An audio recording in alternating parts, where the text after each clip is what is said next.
recording? Mm-hmm. All right. I'll do our intro. Should I? I should probably not say I'll do the intro before I do the intro. Should I just? I'm not cutting any of this, so it's already going on. Okay. Welcome back to Oakland Ave. Welcome back to the porch. It's Bienvenidos a la casa. Saturday now. Again, colder than last time. I don't know what the exact temperature is, but we're all here cozy up. We got tea. We got coffee. We got blankets. We have warm hearts because Olin Hacker has returned home. He's come home to Madison. To the Oakland porch. To talk about. Good to see you too, Brittany. I'll see you in sessions, huh? I won't be there. To talk about running and stuff. He's an expert. He was here for 7 years, so he knows a lot of things about things. But now he's a professional runner for Okhacker, which is pretty neat. Oh wait! On the run today, Olin, we were talking about how we were trying to figure out how old you are, and so we were like dating it off of. We're like, well, he made the U20 meet, or someone said that. I think it was like Brendan. Someone said you made the U20 meet when you were a freshman, and so we're like, okay, so you had to be under 20 that year, and then we realized it's been like 9 years since that. Yeah. Since you were a freshman in college. Wait, so how old do you think I am? We landed on 26. Yeah, that's. I think 25. I'm 26. But also, when I ran the U20 meet, I was technically 20. Oh. Because how did you get away with that? No, that's just the rules. Legal? Yeah. Are you gonna be like? Is that gonna be They're gonna run. retroactively- We're like, yeah, you got like 25th place there. That's over.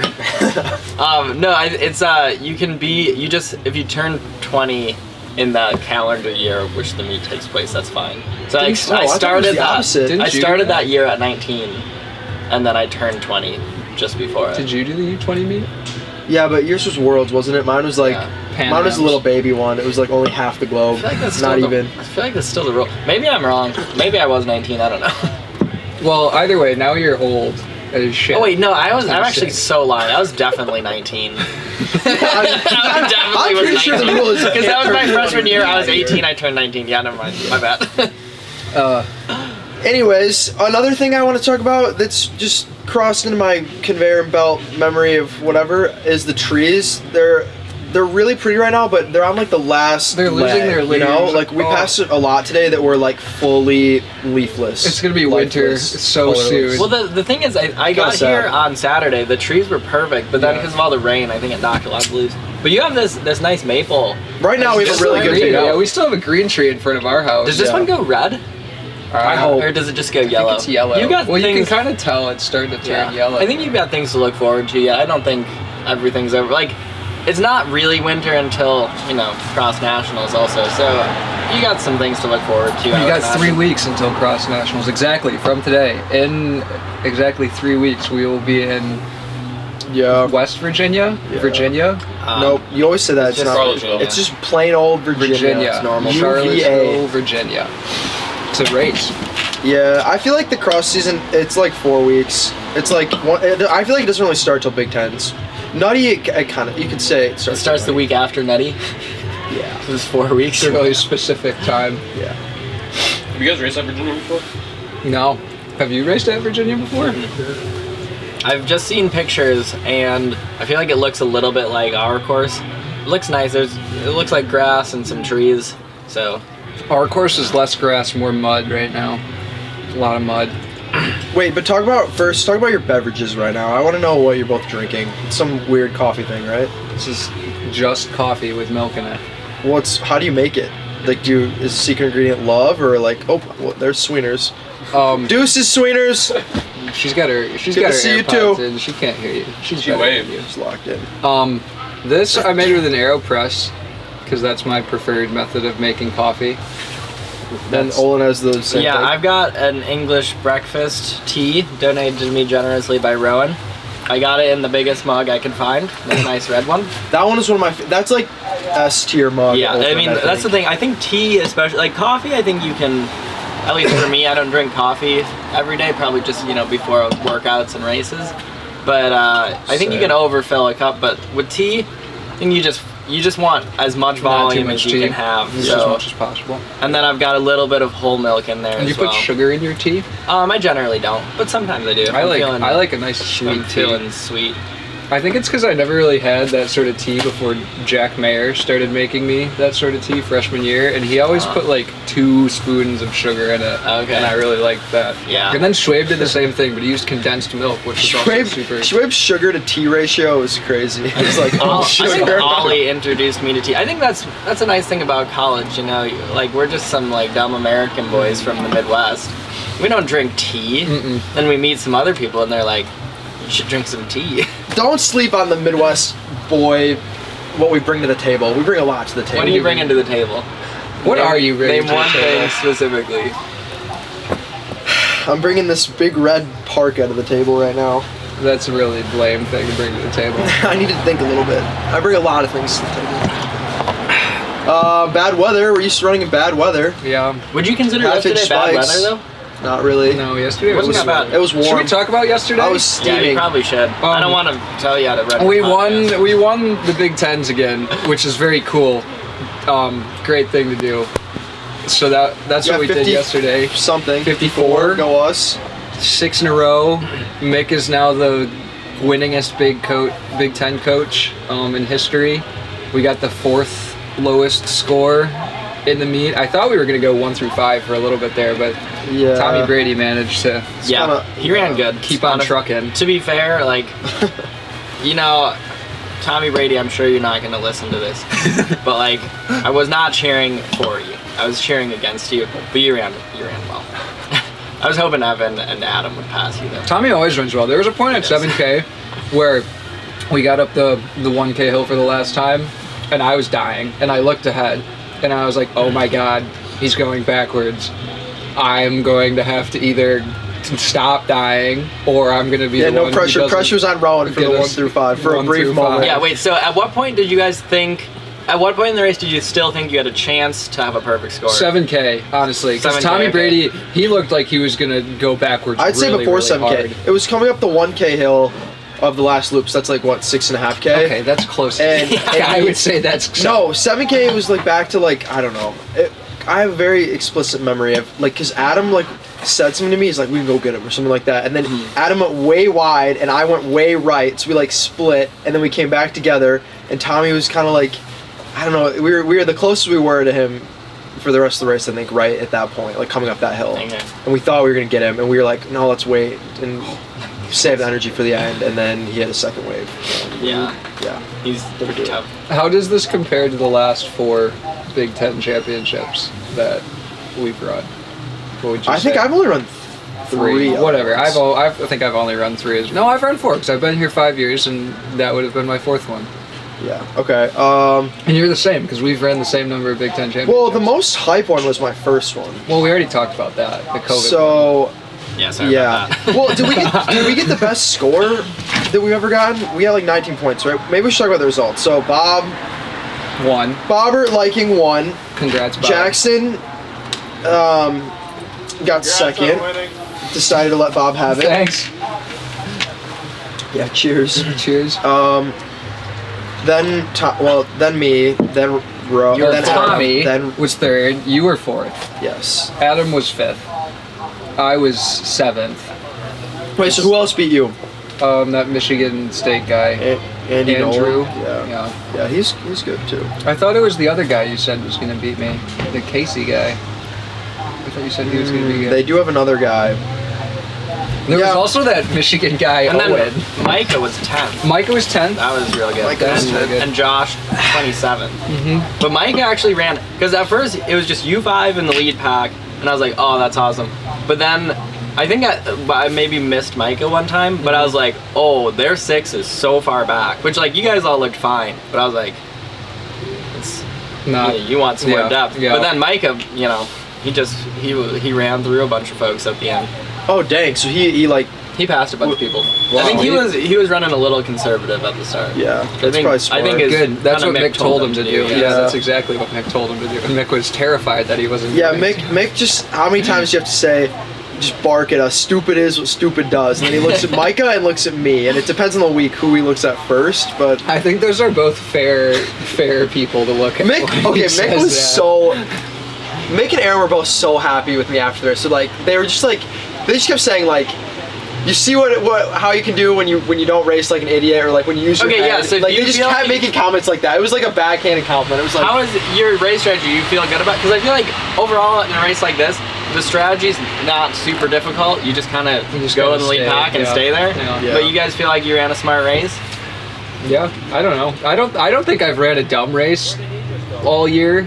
We've only ran like then 3 races. Then we'll bring this over to Evan, Mr. Dumb Race. yeah, I don't know if I can say the same. You can't say the same. So I know. Did you run a smart race? Were you happy? Yeah, I ran a plain old, boring, safe race. And you a finished little reverse card from Nutty. So yeah, it was good. It's nice to have a little bit more energy at the end of the race than like have fully numb legs and be. I feel like there's a perception that it's like if you take a chance and like sometimes it pays off, but it almost never pays off. It's just like if you're fit enough, you're gonna do well. What do you think and the payoff is? if you're not fit enough, if you like, I think the percentage. Because I'm thinking of the Michigan guy yesterday that took the lead. Are you saying cross country or track? Off. In cross country, it's just like it's long enough and it's hard enough where things kind of come out in the wash unless you like miss a big move. But yeah, it's like that guy from Michigan was Owen. Yeah, Owen. Yeah, like which was confusing. He went for it. I don't know like how much that messed up. I don't think it messed up his race, but like some way you're gonna go for it, and the big pack is gonna catch you. Yeah. You don't have to be quiet. Here, come sit down. Come talk. Come on. You ran yesterday, and you ran yesterday. Sure, cozy. Gather around the campfire. I'm actually so cozy. Well, I'm kind of out of do this tea. I'm low on my tea. I'm gonna. You're gonna what? You know. Oh, this is nice. Little sausage casserole. Puffed up there. Nice. Oh, we've got Ben Nibblink who took our bludgeon for the He's team our bludgeon. yesterday. Yeah, he was our rabbit, kind of. A rabbit that didn't really do it. That was behind Bob. You and so they were supposed to be pacers, right? Yeah. And you and Bob were like, I think Bob more, but you were also right up front. The point of a pacer is they lead. Yeah. You just didn't let. They were like, we'll just be up front too. Yeah, I was just like kind of on Bob's shoulder because I wanted to spread out so I could see where I was.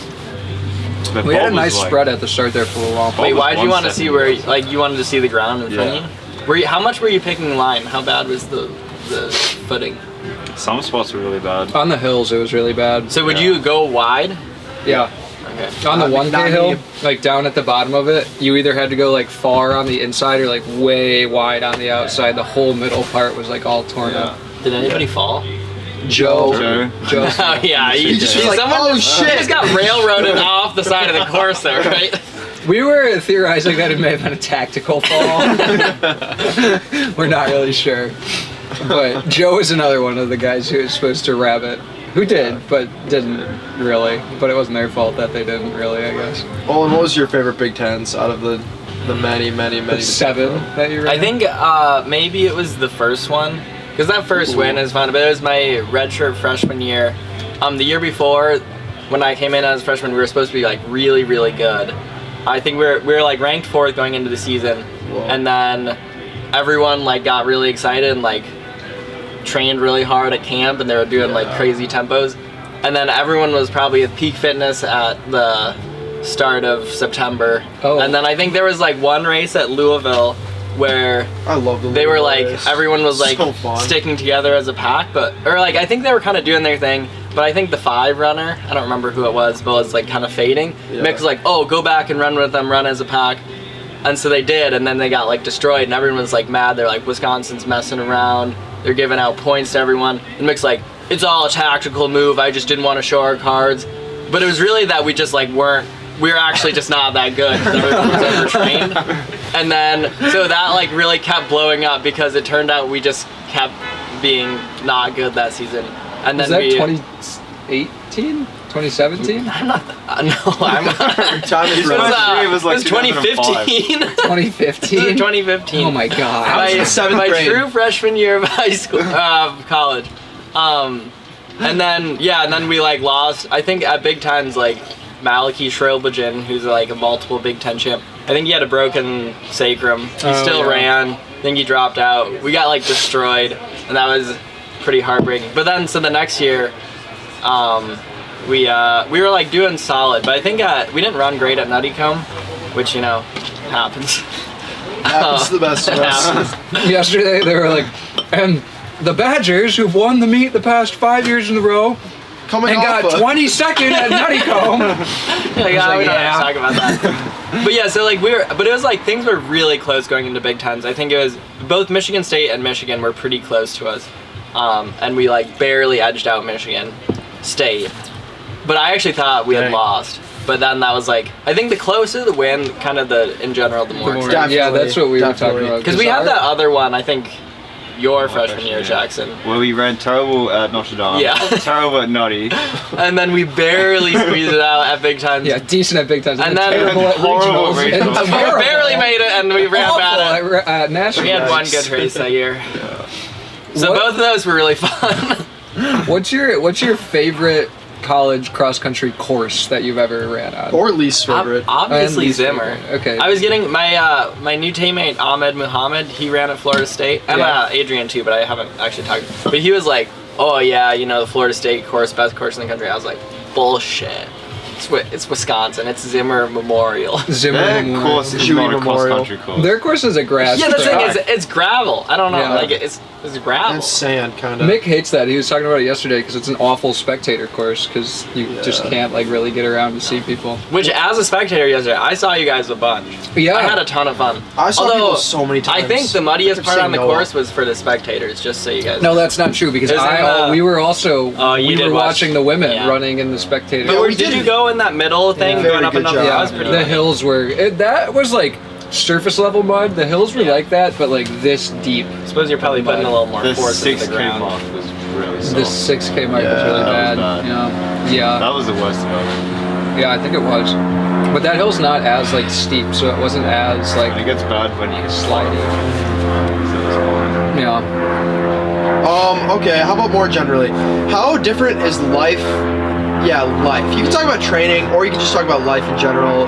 Being in flag, being a little pro runner, Versus, like, running around with the college dog with Emma. Versus trying to buy a house. Versus Yeah. being here. I feel like College running. I had a nice transition out of college running because Bye, I guys. like went to grad school, but my grad school program wasn't like the most rigorous. So like, and then too, I wasn't like living in the big team house anymore. No, you were kind With of all you hooligans. So I was like living with Austin and Adam, 2 years ago, my last year in college. And so like, we were feeling a little more adult, even though Adam was, a 20-year-old Young and put his dirty shorts out on the Young stinky balcony for all to see. But yeah, then so like I feel like I had kind of more time. I just had a more flexible schedule, so I was kind of like, it's obviously at practice, but I was kind of doing my own thing more. But yeah, that's really what it is. It's like now, instead for you guys, really have like your days. You have a lot of class. Your days are very based around school, and then obviously practice as well. But that's like scheduled around school. Yeah. We now can just base our whole day around running, which is really nice. So like, we meet in the morning, but like we don't have to necessarily meet early unless it's hot. yeah. And then so you just kind of have more time to relax. Chill. What percent of your like not running time would you say is taken up by like recovery or like lifting or like I don't know like core or like other exercises or like rolling out? Yeah, I don't know percentages, but Is it like a fair amount, but not like nothing crazy, I guess. It's like I feel like I do a similar amount of that I did in college, maybe a little more. Okay. I do more lifting. I didn't really lift in college. But yeah, it's like then after you run, you like take care of your business, you eat, you like. I guess I have more time to like make sure I'm getting a good meal.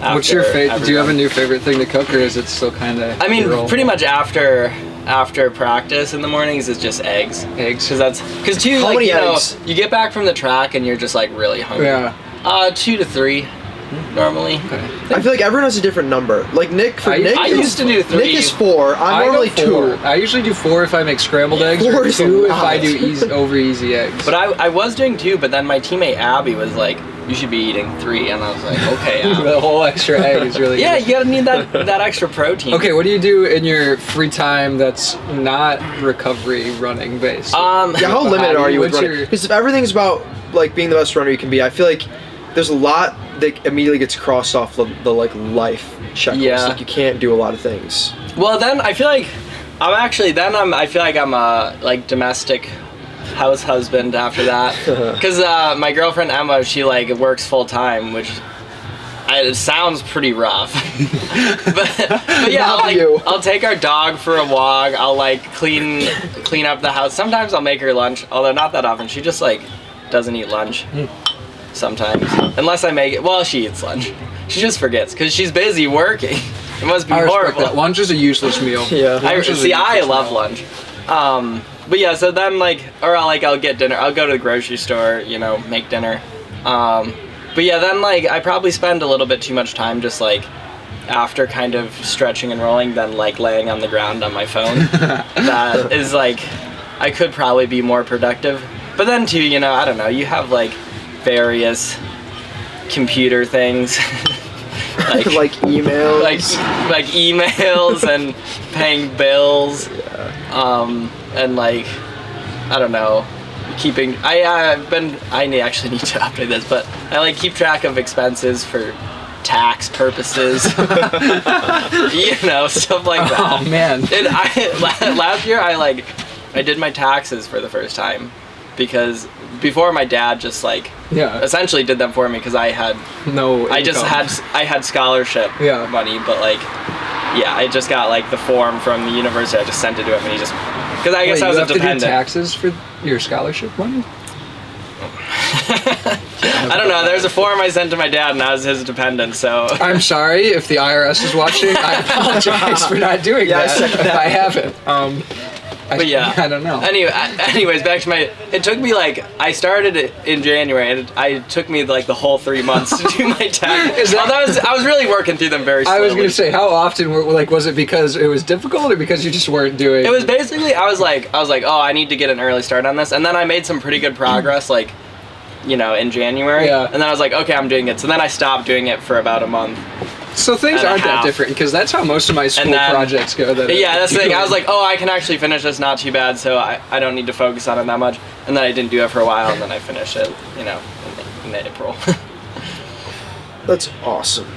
All right, what about, one thing I'm curious about is like the calendar. I feel like when you're a pro, you just like cross off cross country, and then it's just all based around the track. Like, is there anything you miss about the college schedule where it's like go kind of between cross, indoor, outdoor, or like, and then summer is kind of more of a down period a little bit? Or like, what's like, how's it different, and like, is there anything you miss or anything you like now? Yeah, I do miss cross country. I think a lot of it is people don't run cross country because there are not that many cross country races, and it is really nice to have kind of a fall break where you really can just like do some training, because I think you see it in college a lot. It's like, it's incredibly hard to have a really good 3 seasons. Mm-hmm. Yeah, I think it's cross almost country, impossible. indoor and outdoor. I think always looking for someone that's Jackson, done all 3 well. I think, had one of the best 3 seasons in the whole country last year. Yeah. There's obviously like Kai Robinson ran really well. Yeah, Hicks the whole time. Hi, Likings. Hey. Yeah, this is our surprise. We're trying to get Bob out here. Well, now Bob there he immediately has to leave. Yeah. You couldn't. Bob, just say hi and say one word about your race. Wait, zip up your jacket though, so the A6 isn't showing. Otherwise, we're gonna get in trouble. I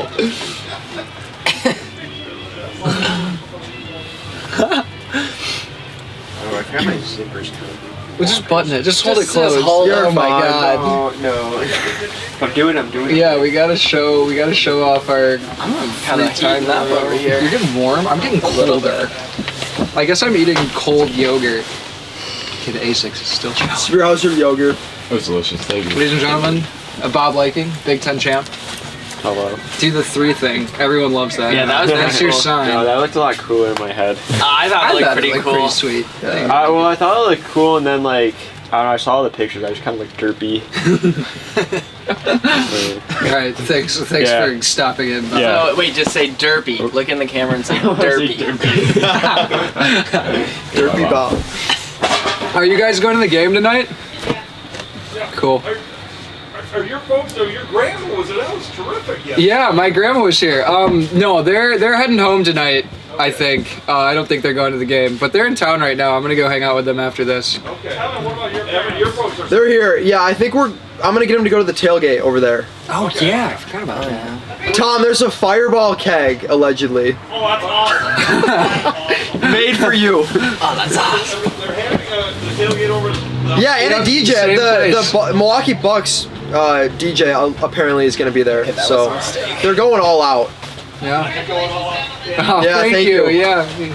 See you guys. Oh, nice, Bob. Olin, are you going to the tailgate at the? Yeah, planning on it. Okay, that's The alumni special. You guys see the Barstool game day? They're coming to Madison We today. saw that too. There's all sorts of stuff going on. Yeah. Place to be. Yeah.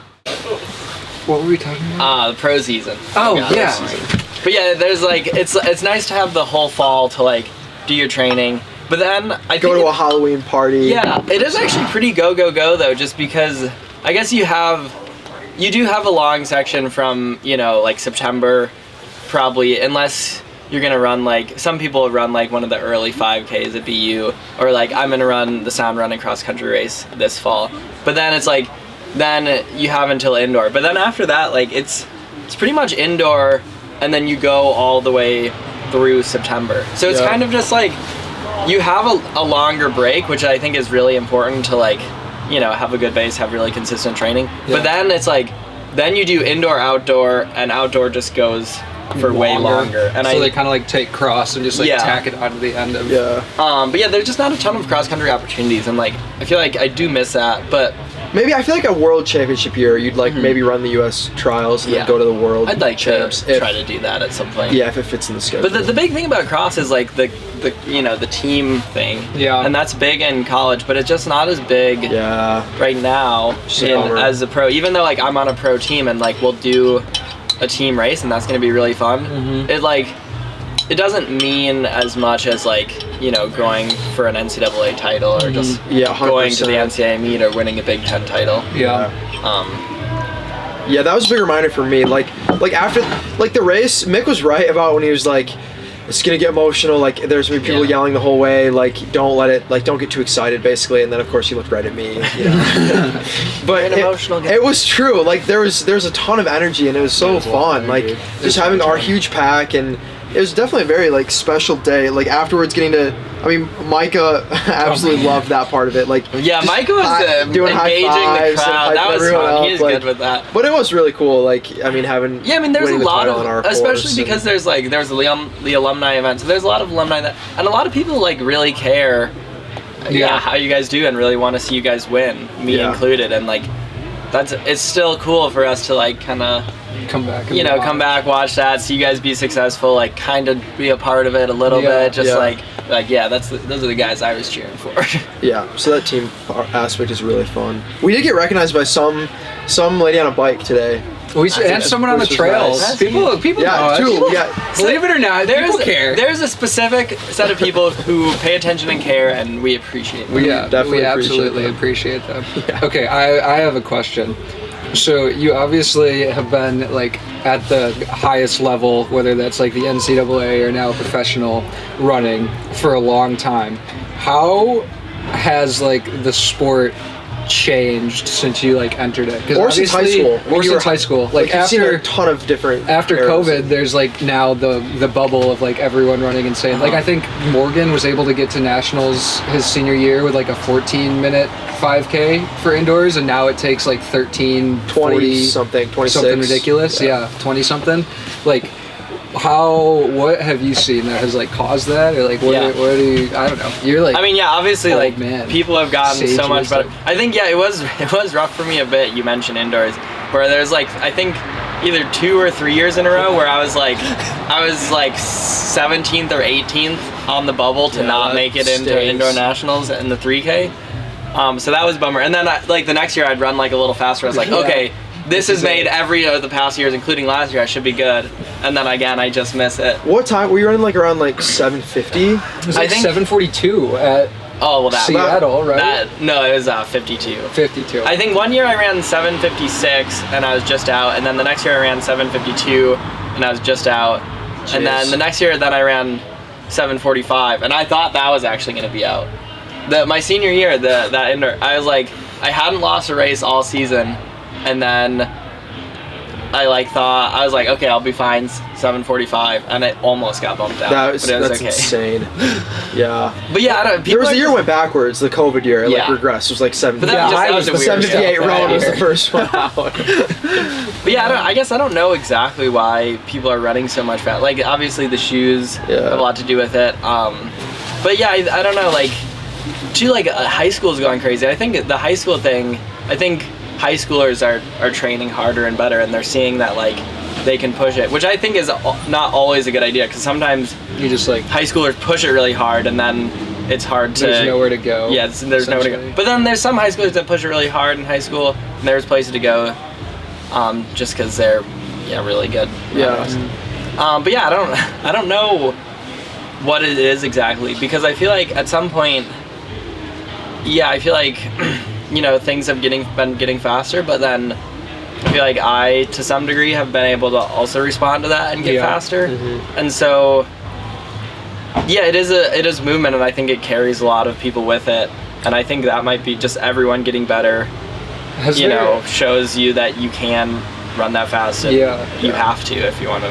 Has there been like a shift in like, I don't know what the word for this would be, like tone, like mindset in like the sport? Like, I don't know, I'm thinking like Jakob Ingebrigtsen has brought like a huge amount of like intensity and like sort of like a perfectionist attitude, and like, I don't know, I did not pay attention, still don't really pay attention to professional running that much for like how into the sport of running I am, but like, did that like exist before? Like, Do you mean like you have to Jakob? think about running like all hours of the day and like put everything into running To be at like really good, the highest or- level? Like, I feel like, I don't know, like Mick talks about the 2011 team all the time. Like, we hear about it constantly, but it's like those guys like lived to race, but they didn't like obsess about running. They didn't like devote their lives to running, but then they went out and won like an Yeah, the NCAA quote was like title. hated to train but loved to race. Yeah, like, do you think there's been like a shift in like mindset at all, like during the time that you've been in the sport, or like? I think maybe overall, like, there's always people that are really intense about it. Yeah. But yeah, I think Jakob has shown a lot of people, like, I guess, what's possible, and he like really gets after it. I guess he's brought back a style of racing that kind of went out of style for a bit. Yeah. Just like getting after it, and I feel like people see that and they want to run fast too, and they want to keep up. But yeah, I think it's just a time where, as things keep getting faster and faster, I think just everyone's like, oh, this is possible for them, it's possible for me. I think that's a mindset in running. Yeah, the one thing I like, it'd be like a mark for that, or a gauge, is like the Olympic standard. Like, when I first started following running, maybe like 5 or 6 years ago, I remember it being like around 13:20, and then it went down to like 13:13.5 or something, and everyone thought that was crazy. And now it's like, what, like 13:05 or 07 or something. It's like, it always, like, everyone, it's like a huge jump and everyone's freaking out about it, and then everyone adjusts and does more time trial races and hits the time. I think that's a really good point. It's like, it keeps getting faster and it keeps seeing unattainable, and then you keep seeing people run it. Yeah. And so, Do you think there's a point where that's going? I mean, obviously, like, physically, there has to be a point. Yeah, where I just feel like that's it's been gonna stop. super rapid But, in like, the recent years. When, how close do you think we are to the point where it, like, levels Flattens off? out Like, a I little think bit. we've kind of started to reach that point in the NCAA, especially with, like, all of the guys who've had ridiculous COVID eligibility, like me included, like you included. Like, I don't know, you're gone, I'm gonna be leaving soon. Like, a lot of guys who, like, benefited the most from that are, like, moving on. Like, when do you think we're gonna reach that point, or how close do you think we are in like the overall sport? Where it's like, I could believe that, like, I would think that things will like kind of maybe, cause I feel like indoor especially, it's like people are like running crazy, way faster than, there's just so many NCAA records going down. Yeah. And I keep thinking that's like gonna settle down. Yeah. It probably won't. But at some point you'd think like, yeah, there's not going to be such like big leaps and bounds. It's going to be like small. I guess it's probably leveling out a bit now. Yeah. But yeah, I think like, yeah, with the Olympic and world standards, I feel like, yeah, I would expect them to like not keep, knocking them down by like 3 seconds every year, but they might, because it depends how many people are going to run 13:05 this year. And, Yeah, that's true. and I think a lot of people will.